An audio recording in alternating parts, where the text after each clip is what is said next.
Salut tout le monde! L'hiver approche et vaut mieux se protéger du froid. Du coup, aujourd'hui, je vous montre comment faire un tour de cou. Stop, arrêtez tout, j'ai quelque chose à vous dire! Merci! En faisant le montage de cette vidéo, je me suis rendu compte que j'avais passé les 500 abonnés, c'est grâce à vous évidemment, donc merci infiniment. Ben elle est con celle-là, ça fait déjà au moins 2 semaines qu'elle a dépassé les 500 abonnés. Ben oui, j'avais préparé cette vidéo déjà avant, du coup je m'étais pas filmé avant. Et du coup je l'ai remarqué à l'instant. Et il y a beaucoup de du coup. Du coup voilà, c'était tout. Je voulais faire une vidéo, on va dire, un peu plus particulière pour l'occasion. Mais il y en a qui savent, je n'ai absolument pas le temps en ce moment pour moi. Du coup, ça sera pour un autre palier. Donc j'ai déjà un petit truc de prévu. Et voilà, donc bonne continuation de vidéo. Merci encore, bisous bisous tout le monde. Bonne chance pour le tour de cou. Voilà, c'est parti, on commence le tour de cou. Alors, vu qu'il y aura 2 tissus, je vous conseille de varier. Après, vous n'êtes pas obligé, évidemment. Vous pouvez prendre 2 fois le même tissu. Moi, mon tissu qui sera au-dessus, au final, c'est le blanc. Et la doublure, entre guillemets, c'est le noir. Il va falloir vous choisir aussi 2 boutons. Donc là, j'ai pris ces 2 boutons-là, que je trouvais assez jolis, voilà. Je vous conseille de choisir des boutons à queue. Ça sera beaucoup plus simple pour l'enfilage de l'écharpe. Pour les patrons, alors puisqu'un tour de cou ça se fait plus ou moins sur mesure, ben voilà, il y a plusieurs tailles. Je vous ai fait une taille adulte, celle que je vais évidemment utiliser. Une taille en quelque sorte ado que je mettrai entre 8 et 15 ans à peu près. Et une taille enfant qui est en dessous de 8 ans. Après évidemment ça dépend de la morphologie de tout le monde et de la taille. Et... Du coup ben voilà les mesures que ça a fait. Et donc je vous conseille de mesurer sur vous et de tester. Une fois que vous auriez imprimé et recollé le patron pour qu'il ait la bonne taille, je vous conseille de placer le tissu directement endroit contre endroit et de couper de cette façon.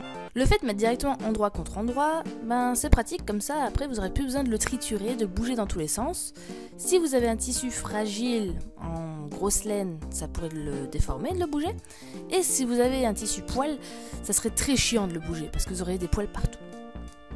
Ensuite, valeur couture, oui, non, ben en fait c'est un peu à vous de voir. Si vous voulez que votre écharpe soit un petit peu plus grande, je vous conseille d'en mettre, mais vous n'êtes même pas obligé puisque finalement, parce qu'un tour de cou, c'est un accessoire, c'est un peu différent qu'un vêtement, donc vous n'êtes pas obligé, c'est à vous de voir. Une fois le tour de cou coupé, vous pouvez le mettre de côté et on va couper les queues de rat. Alors les queues de rat, c'est ce qu'on va utiliser pour pouvoir fermer le tour de cou et on va le passer sur le bouton. C'est pour ça que nous n'avons pas de patron directement. On va faire le patron grâce au diamètre du bouton. Alors tout simplement, vous allez mesurer votre bouton, prendre son diamètre, vous allez faire x2 et vous allez rajouter encore les valeurs couture, je vous conseille 1 cm. Ça c'est pour la longueur et pour la largeur, je vous conseille 4 cm pour le tout. C'est très simple, vous pouvez le faire plus petit, mais plus ce sera petit, plus ce sera compliqué de retourner après. Et si vous le faites trop gros, ça fera moins beau. Donc je vous conseille 4 cm, ce sera très bien. Une fois que les 2 coups de rat sont faites et retournées, vous pouvez faire éventuellement un petit coup de fer. Et on va pouvoir coudre le tour de cou en insérant les queues de rat. Donc vous les placez bien de ce côté-ci.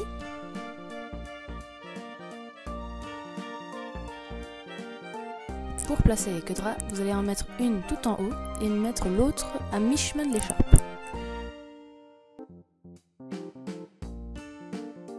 Et pour l'assemblage du tour de cou, il va falloir faire des points d'arrêt de cette façon.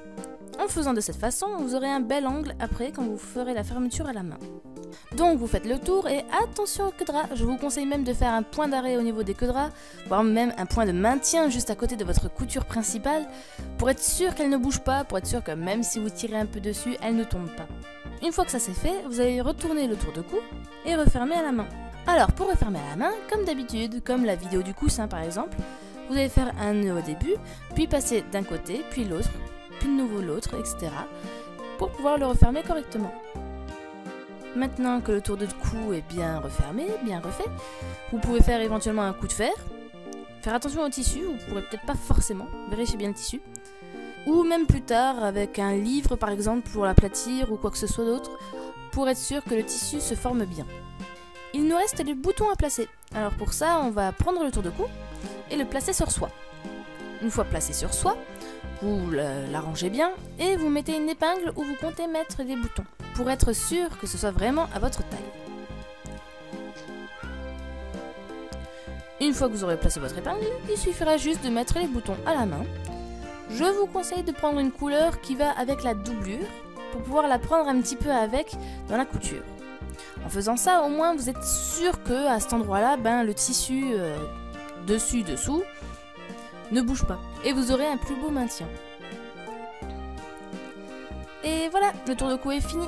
Ah, voilà, moi au moins je serai protégée du froid. Donc voilà, bonne chance pour ceux qui essayent. Abonnez-vous à ma chaîne et à la prochaine. C'est tout. Bye bye.